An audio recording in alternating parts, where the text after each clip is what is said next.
Welcome to Career Point sir ji YouTube channel.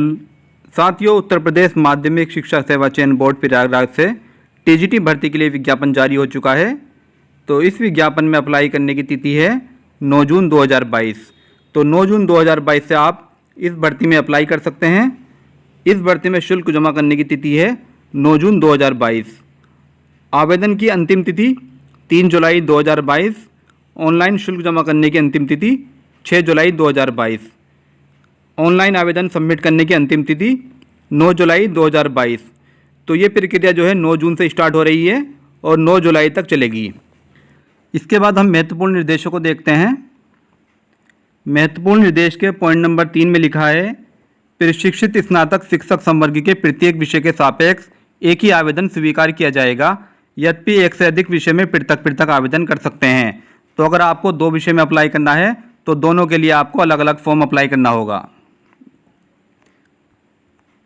Point number 5 में लिखा है, लिखित परीक्षा में ऋणात्मक अंकन नहीं है, अर्थात इसके लिए जो परीक्षा होगी उसमें कोई निगेटिव मार्किंग नहीं होगी। पॉइंट नंबर 7 में लिखा है, किसी भी आरक्षण का लाभ उत्तर प्रदेश के निवासी के लिए ही अनुमन्य है। आर्थिक रूप से कमजोर ईडब्ल्यूएस के अभ्यर्थियों हेतु 10% आरक्षण का प्रावधान है। तो ईडब्ल्यूएस के जो भी स्टूडेंट हैं उन्हें 10% का आरक्षण दिया जाएगा। इसके बाद हम ऑनलाइन आवेदन करने संबंधी संक्षिप्त अनुदेश देखते हैं। तो इसमें 3 स्टेप हैं। सबसे पहले आपको रजिस्ट्रेशन करना होगा, उसके बाद फीस का भुगतान, उसके बाद फॉर्म सबमिशन।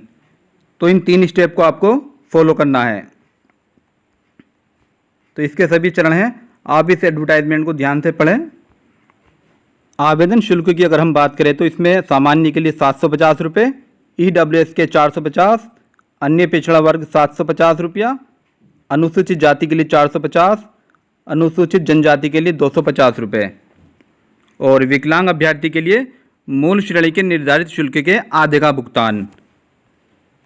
आयु सीमा की अगर हम बात करें तो इसमें जो आयु रहेगी 1 जुलाई 2022 को 21 वर्ष से कम ना हो। अर्हता की तिथि, आवेदन पत्र प्राप्त करने की अंतिम तिथि अर्हता की तिथि मानी जाएगी। तो इसमें जो आवेदन करने की अंतिम तिथि है उस तिथि तक आपके पास सारी क्वालिफिकेशन होना जरूरी है। इसके बाद हम इसका वेतनमान देखते हैं। तो इसमें जो वेतनमान रहेगा ग्रेड पे 4600 रहेगा।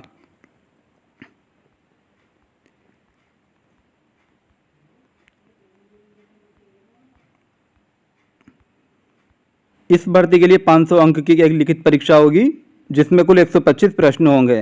प्रत्येक प्रश्न 4 अंक का होगा और सभी प्रश्न अनिवार्य होंगे। तो इस परीक्षा के लिए कुल निर्धारित समय जो है 2 घंटे है। ये सभी प्रश्न बहुविकल्पीय होंगे। इस विज्ञापन में अभ्यर्थियों हेतु सामान्य अनुदेश है, तो इन अनुदेश को आप बिल्कुल ध्यान से पढ़ें। इसका पॉइंट नंबर 4 देखते हैं। पॉइंट नंबर 4 में लिखा है, कोई पुरुष अभ्यर्थी किसी बालिका संस्था में किसी अध्यापक के पद पर नियुक्ति के लिए पात्र नहीं होगा। तो पुरुष अभ्यर्थी केवल पुरुष वर्ग में ही अप्लाई कर सकते हैं। नेक्स्ट पॉइंट है, महिला अभ्यर्थी बालक एवं बालिका दोनों वर्ग के विद्यालयों के लिए पात्र हैं। तो महिला अभ्यर्थी चाहे वो महिला वर्ग में अप्लाई करे चाहे वो पुरुष वर्ग में अप्लाई करे, लेकिन किसी एक ही वर्ग में अप्लाई करना है। ऐसा ना हो कि आप महिला में भी अप्लाई कर दे और पुरुष में भी अप्लाई कर दे तो आपका फॉर्म रिजेक्ट हो जाएगा। नेक्स्ट पॉइंट है, प्रत्येक विषय एवं वर्ग के लिए मात्र एक ही आवेदन पत्र मान्य होगा। यदि किसी त्रुटि के कारण एक से अधिक आवेदन किए जाते हैं तो अंतिम आवेदन मान्य होगा, शेष निरस्त समझे जाएंगे। तो आपको सिर्फ एक ही आवेदन करना है, चाहे आप पुरुष वर्ग में अप्लाई करें चाहे महिला वर्ग में अप्लाई करें। ये महिला के लिए छूट है, जबकि पुरुष केवल पुरुष वर्ग में ही अप्लाई कर सकते हैं। इस बात का आप विशेष ध्यान रखें।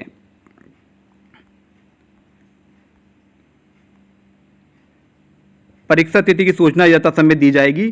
तो अभी परीक्षा तिथि कोई घोषित नहीं है। जैसे ही परीक्षा तिथि घोषित होगी न्यूज़पेपर के माध्यम से इन्फॉर्मेशन दे दी जाएगी। अभ्यर्थियों के लिए महत्वपूर्ण अनुदेश और भी हैं, तो इन्हें आप स्टेप बाय स्टेप ध्यान से पढ़ें। उसके बाद इसमें कुछ विषयवार योग्यता है, आप अपने विषय के अनुसार योग्यता देख लें। मान लीजिए आपको हिंदी से अप्लाई करना है तो हिंदी के लिए आपके के पास क्या क्वालिफिकेशन होनी चाहिए, ये सारी डिटेल्स इसमें दी हुई है। उसके बाद इसमें सब्जेक्ट वाइज और कैटेगरी वाइज वैकेंसी की डिटेल दे रखी है। तो आप ये बालक वर्ग का देख सकते हैं। बालक वर्ग में इंग्लिश, हिंदी, गणित, सामाजिक विज्ञान, संस्कृत, शारीरिक शिक्षा, विज्ञान, गृह विज्ञान, कला, वाणिज्य, संगीत गायन, कृषि, जीव विज्ञान, उर्दू, संगीत वादन। तो इसमें जो टोटल वैकेंसी है वो 3213 है, जबकि महिला वर्ग में टोटल वैकेंसी है 326। तो आपको अपने सब्जेक्ट के अनुसार और कैटेगरी के अनुसार वैकेंसी देखनी है और इसमें अप्लाई करना है। तो इस विज्ञापन से संबंधित अगर आपको कोई और भी जानकारी चाहिए तो आप कमेंट सेक्शन में जाकर कमेंट कर सकते हैं। वीडियो पसंद आई तो लाइक कीजिए, शेयर कीजिए। धन्यवाद।